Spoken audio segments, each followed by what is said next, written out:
nama saya Optarika Asya Putri dengan NPM 21111000096. Di sini saya akan memenuhi tugas UAS mata kuliah Sejarah Peradaban Islam dengan dosen pengampu Pak Mustafa MPDI, yaitu tentang Wali Songo, khususnya tentang Sunan Ampel. Sebelumnya, apa sih Wali Songo?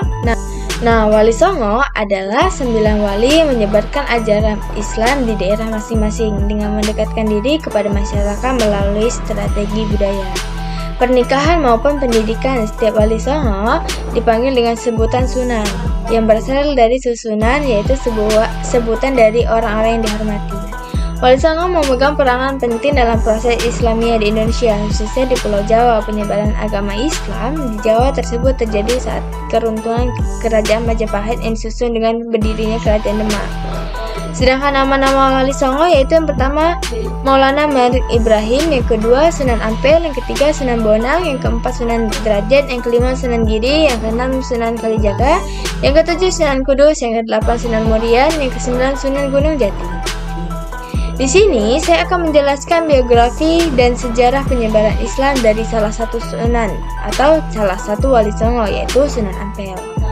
Sunan Ampel merupakan salah satu sosok yang berjasa dalam penyebaran agama Islam di Pulau Jawa. Jenjang dakwahnya amat terkenal, mulai dari peninggalan Masjid Agung Demak hingga ajaran Mohlimo yang disesuaikan dengan kondisi masyarakat setempat. Sebelumnya tentang biografi Sunan Ampel. Sunan Ampel memiliki nama asli Raden Muhammad Ali Rahmatullah. Sunan Ampel lahir tahun 1401 di Champa, sebuah kerajaan Islam yang kini ada dalam wilayah negara Vietnam, bagian tengah dari selatan. Sunan Ampel merupakan putra dari pasangan Maulana Malik Ibrahim dan Dwi Cendrawulan. Ia tergolong keturunan bangsawan, anak dari ulama besar Syekh Maulana Malik Ibrahim, sekaligus juga keponakan dari Raja Majapahit. Dari hasil pernikahan antara Ibrahim dan Dwi, inilah akhirnya terlahir Raden Rahmat atau Sunan Ampel dan Raden Santri Ali, dan beliau kelak menjadi seorang tersohor di tanah Jawa sebagai sunan yang menyebarkan agama Islam.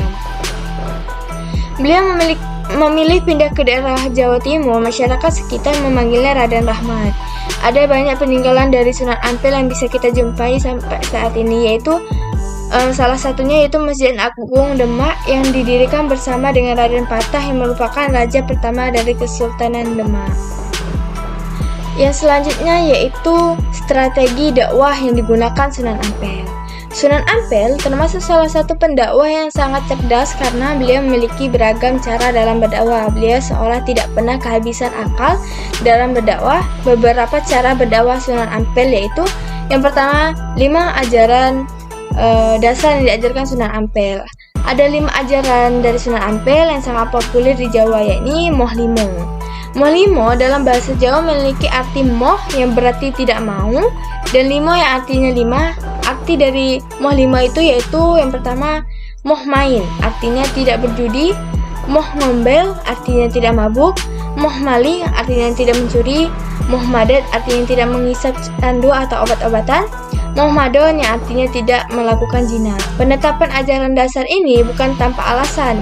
Di masa itu, kebanyakan masyarakat Jawa menganut animisme, yaitu kepercayaan terhadap makhluk-makhluk halus dan roh gaib. Selain itu, tradisi seperti sambung ayam, berjudi, hingga bersemadi masih kental di tanah Jawa. Tentu saja kepercayaan ini bertolak belakang dengan ajaran Islam. Dengan adanya 5 ajaran dasar tersebut, Sunan Ampel berharap masyarakat Jawa bisa terhindar dari hal-hal buruk seperti mabuk, berjudi, berzina, maling, dan menggunakan obat terlarang. Yang kedua yaitu ada strategi untuk unik yang dilakukan Sunan Ampel dalam berdakwah, yaitu dengan cara mengubah nama Sungai Brantas. Sungai ini merupakan salah satu sungai terbesar dan terpanjang yang ada di Jawa Timur. Sungai Brantas ini namanya diganti dengan nama Kali Emas. Selain mengubah nama Sungai Brantas, Sungai Ampel juga mengubah nama Pelabuhan Jelangga Manik dengan nama Tanjungan Perak. Penggunaan kata emas dan perak ini adalah alasan sendiri dengan penyebaran kata emas dan perak. Maka orang-orang akan bergombong-gombong datang ke Jawa, terutama Surabaya, karena percaya kalau di daerah tersebut terdapat harta karun yang melimpah seperti emas dan perak. Selain itu, ada strategi mendekatkan istilah Islam dengan bahasa masyarakat Jawa. Untuk mendekatkan diri dengan masyarakat setempat, Sunan Ampel memiliki cara unik dalam berdakwah. Caranya yaitu dengan mendekatkan dan memadukan istilah-istilah Islam dengan bahasa yang digunakan oleh masyarakat Jawa. Sebagai contohnya kayak kata salaf diganti dengan kata sembahyang yang sering digunakan oleh masyarakat Jawa ketika akan beribadah. Tak hanya itu saja, kata musalah juga digantikan dengan langgar yang terdengar mirip dengan sanggar. Sanggar adalah tempat memuja atau tempat menyimpan sejajen pada masyarakat Jawa. Tentu saja dengan pendekatan inilah Sunan Ampel bisa mendakwah dengan lebih baik dan lancar di Pulau Jawa. Yang terakhir yaitu melakukan pendekatan kepada tokoh masyarakat. Cara lain Sunan Ampel dalam berdakwah yaitu dengan melakukan pendekatan terhadap tokoh-tokoh masyarakat dan orang-orang yang berpengaruh di Pulau Jawa. Inilah yang menjadi pendapat julukan sebagai wali pendakwah di jalur politik. Selain melakukan pendekatan dengan tokoh masyarakat, Sunan Ampel juga melakukan dakwah dengan cara membangun jaringan kekerabatan secara lebih luas arahnya, yaitu dengan menikahi anak-anak dengan orang-orang penting di Pulau Jawa. Sunan Ampel sendiri menikahi anak perempuan Bupati Tuban yang bernama Nyai Angan Maini. Istri kedua adalah Dwi Karima yang merupakan putri dari Ki Wirosreo yang merupakan tokoh besar di tanah Jawa. Sekarang Moms sudah tahu kan mengapa sejarah dari Sunan Ampel ini dengan perjuangan dakwah dari Sunan Ampel ini ada banyak pelajaran yang bisa kita dapatkan. Mungkin hanya itu yang dapat saya sampaikan. Semoga ilmu yang saya berikan atau materi yang saya berikan bermanfaat bagi kalian. Saya akhiri. Wassalamualaikum warahmatullahi wabarakatuh.